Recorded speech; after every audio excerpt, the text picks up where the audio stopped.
They say no good deed goes unpunished, but in the cold expanse of the Orion Spur, compassion is a death sentence. When the crew of the salvager vessel Felgard poured a shivering, wide-eyed human boy from a floating graveyard, they thought they were saving a life. They were wrong. The Aethelgard drifted through the silent, glittering debris field of Sector 44A like a silver ghost. Aboard the salvager, the crew of Outworlders, a tall, slender, and notoriously fragile species from the Kepler sectors, went about their duties with practiced efficiency. Their translation matrices, hardwired into their neural cortexes for interspecies trade, assigned them standard Western identifiers. It made them approachable to the brutal, chaotic galactic market. Captain Gregory stood on the bridge, his elongated, pale fingers dancing across the haptic displays. He was a veteran of the salvage trade, a being of immense patience and calculated empathy. Beside him, Victor, his chief of security, watched the main view screen with a hard, unblinking stare. Victor's species, though generally peaceful, had a pragmatic streak that bordered on paranoia, and Victor possessed it in spades. Massive structural trauma, Victor muttered, his synthesized voice rumbling through the quiet bridge. Hull breached in multiple sectors. Burn marks indicate plasma cutters, but the tearing, that looks internal. It wasn't pirates, Gregory. Something blew out from the inside. Gregory zoomed the optical sensors on the ruined vessel.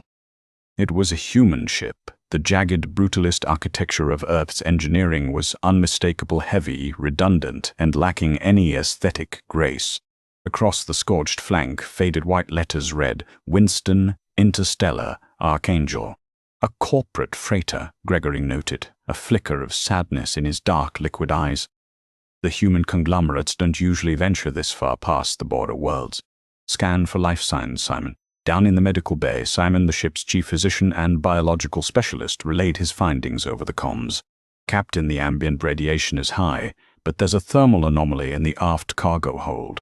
It's faint, incredibly faint, but it's rhythmic, a heartbeat. Prepare the boarding umbilical, Gregory ordered, ignoring Victor's tense posture. We do not leave the living behind. Boarding a human derelict was always a risk. Human engineering was a hazard in itself, doors that crushed limbs if not bypassed correctly, atmospheric mixes that felt like breathing liquid fire to the Outworlders, and gravity plating calibrated to a crushing standard. Gregory and Victor wore heavy environmental suits as they floated through the severed airlock of the Archangel. The interior was a nightmare. The emergency lighting bathed the twisted metal corridors in a sickly amber glow. The gravity was offline, leaving debris, frozen droplets of coolant, and dark crystallized spheres of human blood floating in the dead air. Victor's plasma rifle hummed quietly in his hands as he led the way. Notice the blast doors, Victor whispered over the private channel. They aren't melted from the outside. The locking mechanisms are ripped completely out of their housings. What kind of cargo were they carrying? Our priority is the life sign, Gregory replied, though a cold knot of dread began to tighten in his chest. They reached the aft cargo hold. The reinforced bulkhead was sealed tight, untouched by whatever violence had consumed the rest of the ship. It took Victor 10 minutes to bypass the rudimentary but stubborn human electronic locks. When the heavy doors finally hissed open, grinding on warped tracks, they stepped into a lead-lined vault.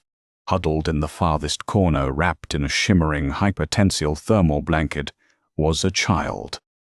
He was small, even by human standards, appearing no older than 6 terrestrial years. His hair was a mop of dark curls, his skin pale and smudged with grease.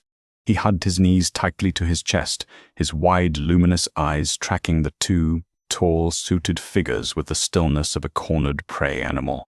Gregory deactivated his helmet's faceplate, exposing his gentle, pale features. He knelt slowly, fighting the heavy, oppressive silence of the vault. "It is all right," Gregory spoke softly, his matrix projecting the words in standard Earth English. "We are not here to hurt you. My name is Gregory. What is yours?" The boy didn't flinch. He just stared. After a long, agonizing moment, his small lips parted. "Oliver. We are going to take you to our ship, Oliver. It is warm there. There is food." Victor kept his weapon lowered, but his eyes darted around the vault. "Captain, look at the supply crates. They're untouched. The environmental seal is perfect. Someone locked him in here to protect him. A mother's desperation, perhaps, Gregory murmured, reaching out a long, fragile hand. Oliver looked at the hand, then slowly reached out and took it. His grip was surprisingly firm. His small fingers warmed through the fabric of Gregory's suit. They brought him aboard the Eiffel Guard. They thought they had performed a miracle, pulling a spark of life from the jaws of the void. They wrapped him in soft linens, gave him a synthesized nutrient broth, and assigned him a secure cabin near the medical bay.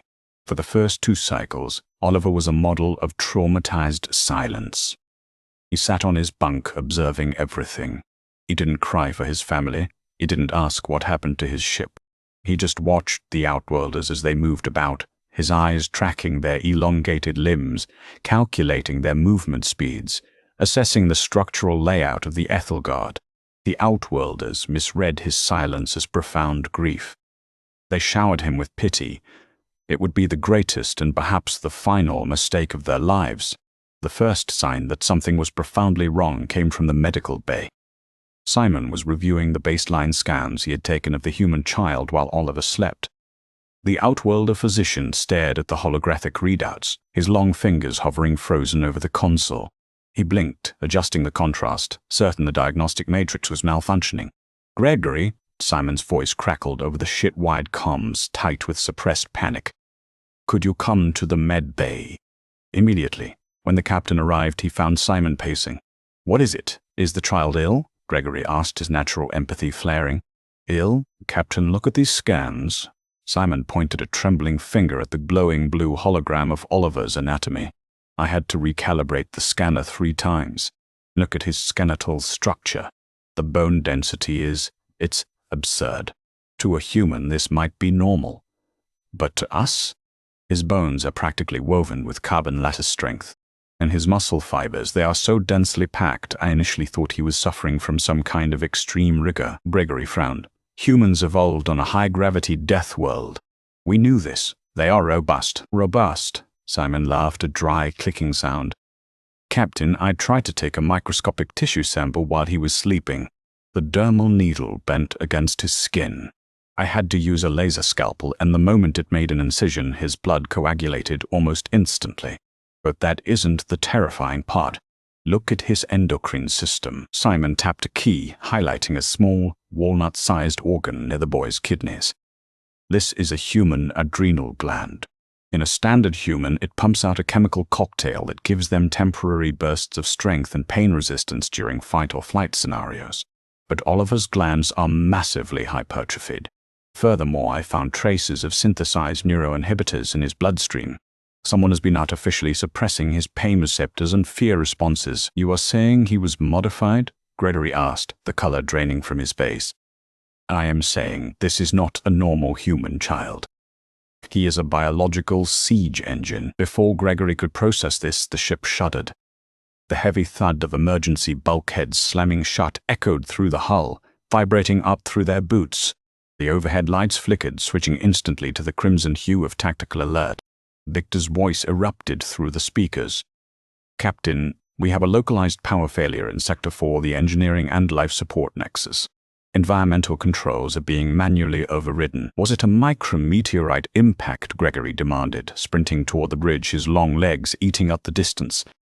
"Negative," Victor replied, sounding breathless. "Internal sabotage. Someone has physically severed the main optic lines to the secondary life support relays. I'm locked out of the command terminal." Gregory reached the bridge and grabbed the command console. "Victor, get down there. If life support fails in Sector 4, the plasma conduits will overheat." "I am already at the bulkhead," Victor hissed over the comm. "The manual override wheel has been completely stripped. The locking mechanism isn't just broken, it's been crushed." "Captain, the force required to crush a titanium locking gear." A cold realization washed over Gregory. "Where is the boy?" Simon's voice chimed in, laced with dread. "His cabin is empty. The camera feed shows he left his room 4 minutes ago." "He didn't force the door, Gregory. He entered the maintenance access code." "How could he possibly know the code?" Gregory asked. "Because he's been watching us," Victor interjected from the lower decks. "Every time we entered a code, every time we bypassed a system. He hasn't been in shock, Captain. He's been conducting reconnaissance. Down in Sector 4, the atmosphere was already growing thin. Oliver moved through the dark, cramped maintenance shafts with terrifying silence. The Athelgard was a massive ship, but to him it was just another puzzle. A puzzle he needed to control to ensure his survival. He didn't hate these aliens. In fact, he found their gentle nature somewhat confusing. But his training, the endless, brutal simulations back at the Winston Aerospace Black Site, had ingrained one absolute rule in his mind. Never leave your environment in the control of another. Oliver reached the primary coolant junction. His small hands, slick with hydraulic fluid, gripped the heavy steel valve. To an outwelder, turning it required a mechanical leverage tool. Oliver simply planted his feet, engaged his core, and twisted. His muscles, engineered to process adrenaline without fatigue, flared with power. The valve groaned, then spun, locking the coolant flow to the secondary engines. Back on the bridge, alarms screamed. "He's killing the secondary drives," Victor yelled. "We're dropping out of transit velocity." "Simon," Gregory ordered, his voice remarkably steady despite the terror gripping his hearts. "Go back to the logs we pulled from the Archangel. Bypass the primary manifest. Dig into the encrypted corporate files. I need to know exactly what we brought onto my ship." 10 minutes later, as the Athelgard drifted dead in space, its crew frantically trying to restore manual control while dodging the phantom saboteur in their vents, Simon finally cracked the encryption. "Captain," Simon said, and for the first time in his life the doctor sounded utterly defeated. The Archangel wasn't a commercial freighter. It was a black site transport for Winston Aerospace Project Vanguard. They weren't transporting cargo. They were transporting weapons. The child is a bioweapon? Worse. Project Vanguard was a program designed to create the perfect sleeper agents. Children genetically engineered for hyperintelligence, extreme physical durability, and absolute emotional detachment. They were designed to be dropped onto enemy colonies where they would blend in, map the infrastructure, and systemically dismantle it from the inside. Gregory stared at the dead screens of his beautiful ship. "What happened to the Archangel, Simon? Did pirates attack them?" "No," Simon whispered. "There was a malfunction in the ship's atmospheric processes. It made the crew irritable, violent. They tried to put the Vanguard subjects into cryogenic stasis until they reached port. The subjects perceived it as a hostile threat." Simon swallowed hard. "Captain!" Oliver didn't survive an attack on the Archangel. He was the one who systematically locked the crew in the atmospheric scrubbers and vented them into space. He destroyed that ship because he decided it was a tactical necessity. Gregory closed his eyes. They hadn't rescued a helpless child. They had unwittingly invited a human apex predator into their home, and the hunt had already begun. The Athelgard was plunged into a haunting twilight, lit only by the emergency luminescent strips lining the baseboards. The hum of the massive plasma drives had died, replaced by the terrifying absolute silence of the void pressing against the hull. Victor's status, Captain Gregory's voice echoed over the localized comms, his usually melodic tones strained with anxiety. "I'm moving through the primary atmospheric nexus with Felix and Jasper," Victor replied, his synthesized voice dropping to a harsh whisper. "The child has bypassed the security grids. He's not hacking them, Gregory. He is physically dismantling the junction boxes and rewiring the fiber optics by hand. His manual dexterity is deeply unsettling." Victor signaled for Felix and Jasper to fan out. The outwelders, standing nearly 7 feet tall with hollow-boned, elegant frames, were not built for close-quarters combat against a dense, high-gravity brawler, let alone one that moved through the ventilation shafts like a phantom. They held their stun battens out, the electric blue arcs casting erratic shadows on the metal bulkheads. "Keep your eyes on the ceiling grates," Victor instructed. "He is small. He can fit through the primary exchange ducts." Suddenly, the gravity plating beneath Jasper's feet emitted a high-pitched whine. Before the security officer could react, the localized gravity field inverted and multiplied. Jasper was slammed violently into the steel ceiling, his fragile collarbone snapping with a sickening crack. He cried out, dropping his stun baton, which clattered to the floor. "Jasper!" Felix lunged forward, but a heavy titanium maintenance wrench dropped from an open vent directly onto the discarded baton, smashing its power cell and plunging their immediate corridor into darkness. Lichter raised his plasma rifle, his thermal optics struggling to pierce the sudden gloom. "Stand down, Oliver," Zector shouted, his voice echoing down the corridor. "We do not wish to harm you. We saved you." A voice drifted from the shadows. It did not come from the vent, but from the ship's internal PA system. The boy had already tapped into the local comms array. "You did not save me." Oliver's voice was chillingly flat, devoid of the tremor of fear a 6-year-old should possess. It sounded practiced, calculated, a byproduct of Winston Aerospace's psychological conditioning. "You compromised my isolation protocol. You omitted a wideband active sensor sweep when you scanned the Archangel. You broadcasted our coordinates." Up on the bridge, Gregory listened to the feed, a chill sinking into his primary heart. "Oliver," Gregory said softly, keying his command mic, "we are a salvage vessel. Our sweeps are standard operating procedure. We were looking for survivors." "The Archangel was a black site asset," Oliver replied, his small voice echoing coldly through the dead ship. "Winston Aerospace does not leave assets unaccounted for. They track the active sensor pings. They are already here." "What?" Simon, standing beside Gregory, rushed to the sensor console.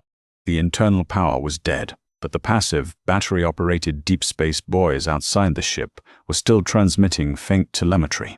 Simon's long fingers flew across the glass interface. He gasped. "Captain! A slip-space rupture just opened 3,000 kilometers off our port bow. It's massive, a military-grade energy signature." Gregory stared at the dark view screen. "Oliver, you didn't shut down the power to trap us. You shut down the power to mask our thermal and electromagnetic signature. You were trying to hide the ship." There was a long pause on the comms. "Standard evasion tactic," Oliver stated. "If a vessel runs cold, it can blend in with the background radiation of a debris field. But your security chief was trying to reactivate the primary plasma conduits. A thermal bloom would have exposed us instantly. I had to neutralize his team." Victor, still standing in the dark corridor beneath the vent, lowered his weapon slowly. He was protecting us." "I am protecting myself," Oliver corrected coldly. "You are merely in the crossfire. The corporate retrieval team will not leave witnesses. Outworlder biology is too fragile for enhanced interrogation. They will simply vent your atmosphere and reclaim me." A blinding flash of light suddenly illuminated the bridge as the Winston Aerospace vessel dropped out of its slip-space jump. It was a predator of a ship, the Hyperion, a Black Ops retrieval cruiser clad in radar-absorbent metamaterials and bristling with railgun batteries. It dwarfed the Arthelgard. "Incoming transmission," Simon whispered, his voice trembling. "They are forcing a handshake with our communication array. Audio only. Put it through," Gregory ordered, standing tall, trying to project a calm he did not feel. The speakers crackled. A sharp, authoritative human voice filled the bridge. "Outworlder salvage vessel Aethelgard. This is Director Kensington of Winston Aerospace. You have illegally boarded corporate property and stolen a highly classified asset. Power down your remaining defensive grids and prepare to be boarded. Any resistance will be met with immediate and overwhelming lethal force." Gregory looked at Simon.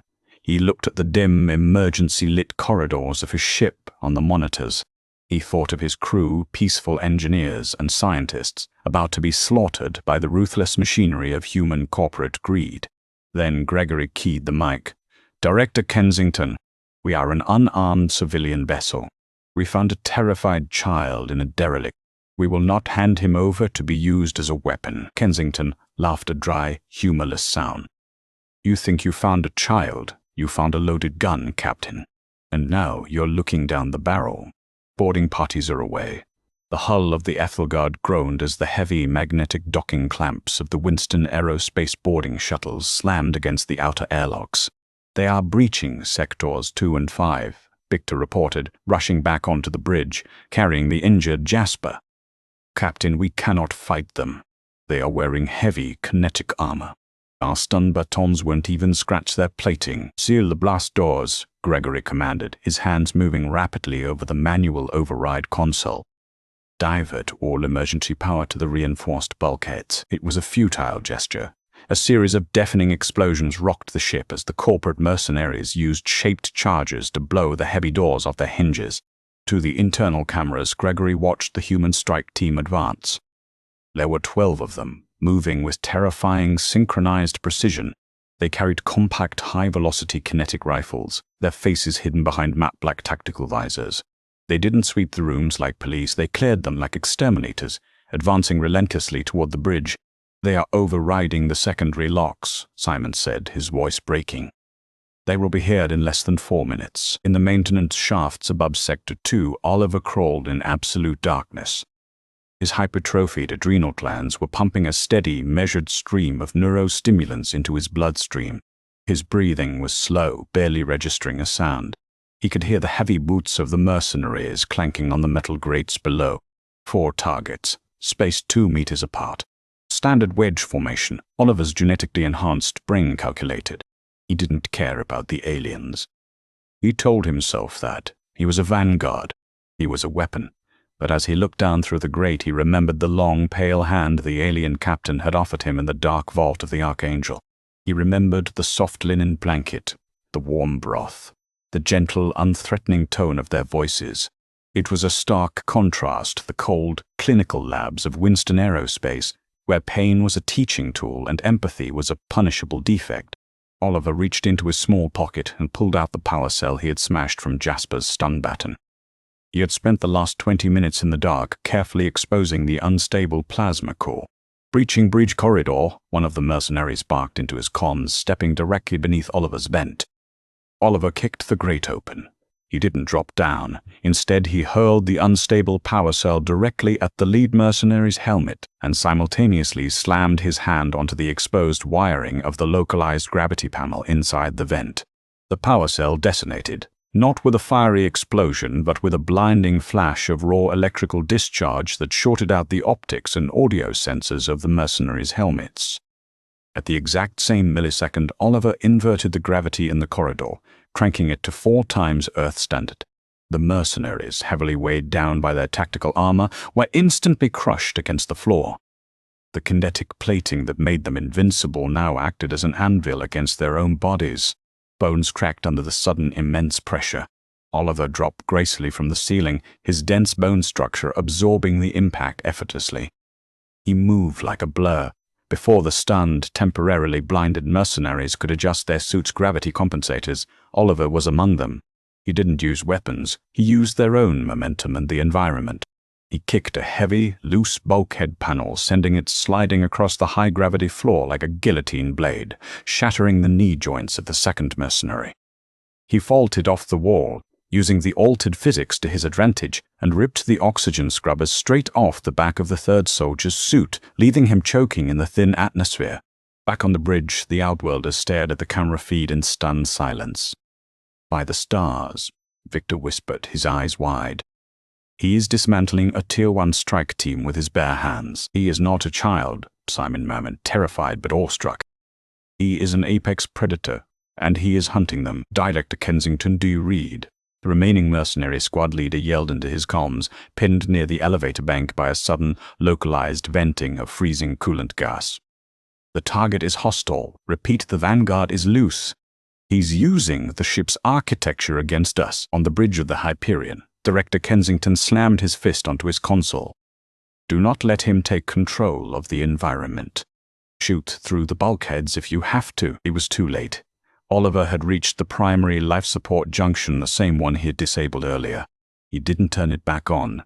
Instead, he rerouted the emergency reserve power, sending a massive, unshielded electrical surge directly through the metallic floor plating of Sector 5, where the second mercenary squad was advancing. The surge hit them like a tidal wave. Their armor's dampeners blew out, and the entire squad was incapacitated in a shower of sparks and agonizing screams, their suits locking up entirely. Within 10 minutes, the boarding action was over. 12 elite corporate mercenaries lay dead, incapacitated or trapped within the labyrinth of the Arthurguard. Oliver stood in the center of the corridor, his small chest heaving slightly. His hands were bruised and a small cut on his cheek bled sluggishly, the enhanced platelets already sealing the wound. He looked up at the security camera, staring directly into the lens. "Captain Gregory," Oliver's voice came over the bridge comms, slightly breathless but completely calm. "The internal threat has been neutralized. However, the Hyperion is still locking its railguns on our position." Gregory shook off his shock, his hands flying to the console. "Oliver, get to the bridge. We have to surrender. We cannot outrun a railgun strike. Do not surrender, Oliver replied. I bypassed their shuttle's docking clamps during the skirmish. I linked their shuttle's nav computer to our transit drive. When they breached, they left a hard line open back to the Hyperion's mainframe. Simon gasped. You uploaded a countermeasure. I uploaded the Archangel's reactor purge sequence into the Hyperion's targeting computers, Oliver stated matter-of-factly. Tell them to stand down, or their own ship will detonate. Gregory immediately opened the channel to the corporate cruiser. Director Kensington, I believe you have lost your boarding party. Furthermore, our asset has informed me that your targeting mainframe is currently executing a fatal reactor purge. I suggest you withdraw. There was a long, agonizing silence on the comms. Kensington's voice, when it finally returned, was shaking with rage. You have no idea what you've unleashed, Outworlder. He will turn on you. It is in his blood. The comms cut out. A moment later, the Hyperion broke its docking tether, turned its massive engines toward the void, and vanished into a slipspace tier, fleeing before the phantom code could melt its core. The Arthelgard was silent once more. The emergency lights flickered, and slowly the primary power began to hum back to life. Oliver had reconnected the junction boxes. The blast doors to the bridge hissed open. Oliver walked in looking small, battered, and incredibly tired. The Outworlders, these tall, fragile beings, did not raise their weapons. They did not back away in fear. Gregory knelt down, bringing himself to eye level with the human child. He looked at the bruised knuckles, the cold, calculating eyes that were finally, slowly beginning to soften into the exhaustion of a 6-year-old boy. You protected us, Gregory said softly. Oliver looked down at his boots. My parameters dictate that I secure my operational base. You are part of that base. It was the closest the boy could come to saying he cared about them. Then I suppose we are a crew now. Gregory smiled gently, extending his long, pale hand once more. Oliver looked at it. The conditioning, the brutal training, the voice of his corporate masters whispered in his mind to strike, to take command, to survive alone. But as he looked at the gentle alien, the Vanguard protocol finally broke. He reached out and took Gregory's hand. The galaxy is a cold, unforgiving place, and the crew of the Arthelgard made the ultimate mistake when they opened that vault. They assumed humans were fragile. They assumed a child needed saving. They were wrong on both counts. But in their mistake, they didn't find doom. Instead, they earned the loyalty of the universe's most dangerous creation, proving that even a weapon of war can learn to be a shield.